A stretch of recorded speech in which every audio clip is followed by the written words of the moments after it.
अस्सलाम वालेकुम दोस्तों, welcome back to my YouTube channel which is crypto mining in Pakistan. आज हम इस वीडियो में 4 टॉपिक्स को कवर करेंगे। Number 1 which is very important, is mining still profitable in 2022। Second, GPU की प्राइस डाउन देखने को नज़र आ रही है मजीद। थर्ड, कि जब हम माइनिंग rig लगाते हैं एक नॉर्मल सा, तो उसका इलेक्ट्रिसिटी क्या चार्ज आता है, मतलब पर मंथ क्या इलेक्ट्रिसिटी कंज्यूम होती है। फोर्थ, कि अब भी कौन से कार्ड ज़्यादा प्रॉफिटेबल हैं माइनिंग के लिहाज से। तो इस 4 क्वेश्चन को हम 1 बाय 1 कवर करेंगे। सबसे पहले मैं आपको दिखाता हूँ कि ग्राफिक कार्ड्स की प्राइसेस कितनी डाउन हुई हैं। आप ये देखें, मैंने अपने चैनल पे एक वीडियो अपलोड की थी तकरीबन 10 दिन पहले। ये आप देख सकते हैं, मैंने 10 दिन पहले अपलोड की थी। जीपीयू की प्राइसेस कम हो गई। इस पर मैंने 1660 सुपर की प्राइस बताई थी। डिफरेंट वेरिएंट से 80,000 से 85,000 तक की प्राइसेस चल रही थी कुछ दिन पहले। हालांकि जब मैंने स्टार्ट किया था तब मुझे एक कार्ड 1,20,000 का पड़ा था। उससे कंपेयर करें तो 80,000 बहुत कम है। लेकिन अब 10 दिन बाद वही कार्ड की प्राइसेस और डाउन हो गई। जैसे कि अगर आप amazon.pk पे जाएंगे, यहाँ पे आप देख सकते हैं डिलीवर टू पाकिस्तान। यहाँ पे आप सर्च करेंगे 1660 सुपर, तो जैसे अभी ये है MSI वेरिएंट, ये $359 का है, मतलब 360 कंसीडर कर लें। और जोटेक वेरिएंट हो गया $363। अगर इसी को आप $363 को आप कन्वर्ट करेंगे पाकिस्तानी रुपीज़ में, ये देखें, तो ये बनता है 65,000 समथिंग, मतलब 66,000 आप कंसीडर करें। अब 10 दिन पहले इसी कार्ड की प्राइस तकरीबन 80 से 85,000 थी, और 10 दिन बाद मतलब राइट नाउ आज की डेट में इसकी प्राइस तकरीबन 60 से 65,000 चल रही है। बहुत से लोग मुझे मैसेज कर रहे हैं कि ग्राफिक कार्ड के 1660 सुपर कुछ लोग अभी भी 80-90,000 का दे रहे हैं। तो मैं उनको यही कहूँगा कि आप उनसे बाय मत करें, क्योंकि इसकी प्राइसेस ओवरऑल कम हो गई हैं। तो अगर आप बाय कर रहे हैं उतनी प्राइस में, तो आपका रिटर्न ऑन इन्वेस्टमेंट डिले हो जाएगा, क्योंकि इथेरियम की प्राइस भी बहुत डाउन देखने को नज़र आ रही है। अगर इथेरियम की प्राइस बूम करती है देन बेनिफिट है, अदरवाइज नहीं। तो सेकंड क्वेश्चन था कि इलेक्ट्रिसिटी के बारे में हम डिस्कस कर लेते हैं, देन हम आएंगे माइनिंग के बारे में।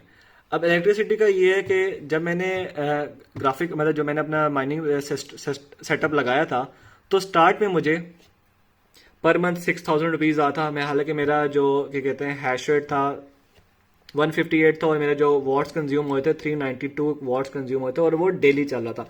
बहुत ही कम ऐसा होता था कि हमारी तरफ लाइट जाए तो वो बंद रहता, मतलब अब यूँ कह लें कि 30 डेज में वो 20+ डेज चलता था। स्टिल उसका बिल 6,000 आता था स्टार्ट में। ये मैं 1 जून 2021 की बात कर रहा हूँ। उसके बाद फिर आहिस्ता आहिस्ता 6500 तक उसका बिल जाना शुरू हुआ, देन 7,000 तक, 7,500 तक। अब जो उसका बिल आया था रिसेंटली वो 8,400 आया था। अब मजीद जो न्यू गवर्नमेंट आई है, जिसकी वजह से इलेक्ट्रिसिटी के बिल में, मतलब इलेक्ट्रिसिटी के यूनिट्स में और इजाफा हुआ है, तो अब देखते हैं कि इस मंथ क्या बिल आएगा। वरना अगर आप 392 वॉट्स को चला रहे हैं पर मंथ, तो उसका आप यही अंदाज़ा लगा लें कि वो 8 से 9,000 उसका बिल आएगा। अब हम बात करते हैं कि माइनिंग अभी भी प्रॉफिटेबल है या नहीं। मेरे ख्याल में माइनिंग अब उतनी प्रॉफिटेबल नहीं रही, क्योंकि जैसे कि आपको मैंने पहले बताया था कि ये एक इंटरफेस है नैनोपूल। आप अपने एंड्रॉयड मोबाइल पे ये डाउनलोड करें एप्लीकेशन, आपको ये प्ले स्टोर पे मिल जाएगी।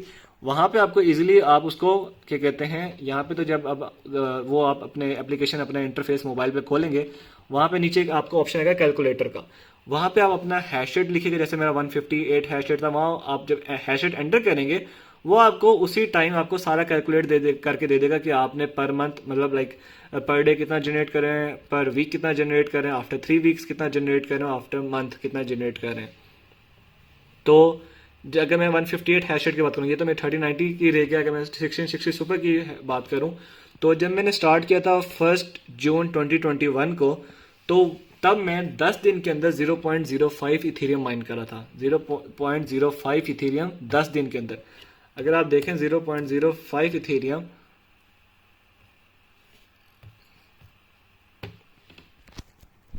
तो ये बनता है तकरीबन 27,431 रुपीज़। ये मैं माइन करा था 10 दिन के अंदर। उसके बाद आहिस्ता आहिस्ता जो अपडेट्स आना शुरू हुई, जैसे इप के नाम से अपडेट आई, तब ये सीन हुआ कि मेरा 0.05 इथेरियम जो मैं 10 दिन के अंदर माइन करा था, वो मेरा चला गया 20 दिन के ऊपर। 20 दिन पे मैं वो माइन करना शुरू कर दिया। मतलब अगर आप ये देखें कि मैं पहले 10 दिन में माइन कर रहा था, तो मैं 1.5 इथेरियम पर मंथ माइन कर लेता था। जब वो 20 दिन के ऊपर चला गया, मतलब उसका आप यूँ कह लें माइनिंग स्पीड थोड़ी स्लो हो गई, तो मुझे थोड़ा और वेट करना पड़ गया अपना इन्वेस्टमेंट रिटर्न करने के लिए। फिर आहिस्ता आहिस्ता क्या हुआ, अपडेट के बाद ये जैसे कि इथेरियम की प्राइस डाउन होते हुए नजर आना शुरू हुई, उसके बाद इथेरियम की माइनिंग भी स्लो होती गई, डिफिकल्टी ज़्यादा होती गई तो माइनिंग स्लो होती गई। पहले मैं 10 दिन के अंदर 0.05 माइन करा था, देन मैं 20 डेज के अंदर 0.05 माइन करा था, अब मैं 0.06 इथेरियम माइन कर रहा हूँ 30 डेज में, मतलब पूरा एक महीना लग रहा है मुझे 0.06 माइन करने पे। अगर आप 0.06 माइन करेंगे तो आप उसकी प्राइस देखें क्या चल रही है राइट नाउ। मतलब ये देखें 32,000 रुपीज आप माइन करेंगे 158 हैश रेट पे पर मंथ, जो कि बहुत कम है। अगर आप 32,000 इसमें से आप 8-9 हज़ार माइनस कर दें आप इलेक्ट्रिसिटी का, तो ये आपको तकरीबन 20 समथिंग आपको पड़ता है, 22 आई गेस या 23 आपको पड़ेगा पर मंथ। तो अभी के अकॉर्डिंग ये है। अगर मैं आपको बात करूं कि मैं पहले जितना माइन कर रहा था, जब मैं स्टार्ट में माइन कर रहा था, मैं पर मंथ 0.15 ईथ माइन कर रहा था, तो वो मुझे 82,000 रुपीज 82,000 रुपीज माइन कर रहा था मैं पर मंथ, जिसमें से अगर मैं 8,000 भी निकाल दूं तो तब भी मुझे 70 समथिंग मुझे बचता था इजीली। तो मेरे ख्याल से अभी इथेरियम की माइनिंग प्रॉफिटेबल उतनी नहीं रही जितनी पहले थी। अगर इसकी इथेरियम की प्राइस, मतलब अगर इथेरियम की प्राइस ऊपर जाती है, जैसे कि अभी इथेरियम की प्राइस जा रही है $3,024 पे, अगर इसको मजीद ऊपर जाती है और डिफिकल्टी लेवल कम होता है, रिवॉर्ड ज़्यादा होता है, तो बेनिफिट है, अदरवाइज मेरे ख्याल से बेनिफिट नहीं है। लेकिन एक और चीज़ है, जब मैंने स्टार्ट किया था तब मैंने कार्ड की प्राइसेस उस टाइम बहुत ज़्यादा थी और इथेरियम की प्राइस भी ज़्यादा थी, नो डाउट। लेकिन अब इथेरियम की प्राइस डाउन है तो कार्ड्स की प्राइस भी बहुत ज़्यादा डाउन हो चुकी है, जैसे कि 120 और अब 60,000 रुपीज़।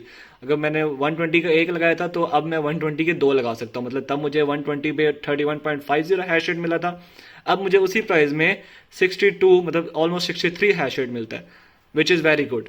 तो अगर आप माइनिंग करना चाहते हैं, मतलब इस टाइम जीपीयू की प्राइसेस बहुत कम है, अगर आप इंटरेस्टेड हैं तो आप कर सकते हैं। उसके अलावा अगर आप देखें कि जो हमारा चौथा क्वेश्चन था कि कौन से कार्ड्स बेनिफिट हैं इथेरियम माइनिंग के लिए, तो वो भी हम देख लेते हैं कि कोई टॉप वेरिएंट कार्ड्स हैं।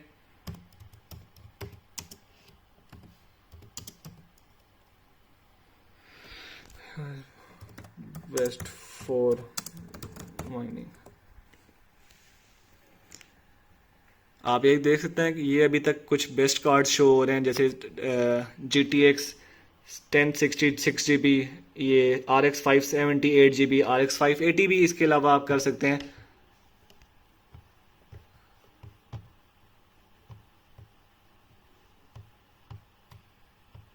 जो सबसे ज़्यादा प्रॉफिटेबल वाला कार्ड है वो है 3090 RTX 3090, ये सबसे ज़्यादा प्रॉफिटेबल है क्योंकि इसका हैश रेट 120 आता है। 120 से 4 क्वेश्चन से अगर आप इंटरेस्टेड हैं माइनिंग के लिए, तो आप यहाँ पे जाके जीपीयू की प्राइसेस चेक कर सकते हैं, उसका हैश रेट चेक कर सकते हैं कि पर कार्ड क्या हैश रेट देता है। तो और जैसे कि मैंने आपको कहा कि एक इंटरफेस है, मतलब एक एप्लीकेशन है नैनोपूल, आप अपने मोबाइल में डाउनलोड कर लें ताकि आपको ईजिली कैलकुलेट कर सकेंगे उसका हैश रेट, जो हैश रेट होगा उसके अकॉर्डिंग कि कितना मंथली मुझे अर्निंग हो जाएगी, कितना मंथली माइन कर लेगा। तो इंशाल्लाह मिलते हैं नेक्स्ट वीडियो में। खुदा हाफिज़।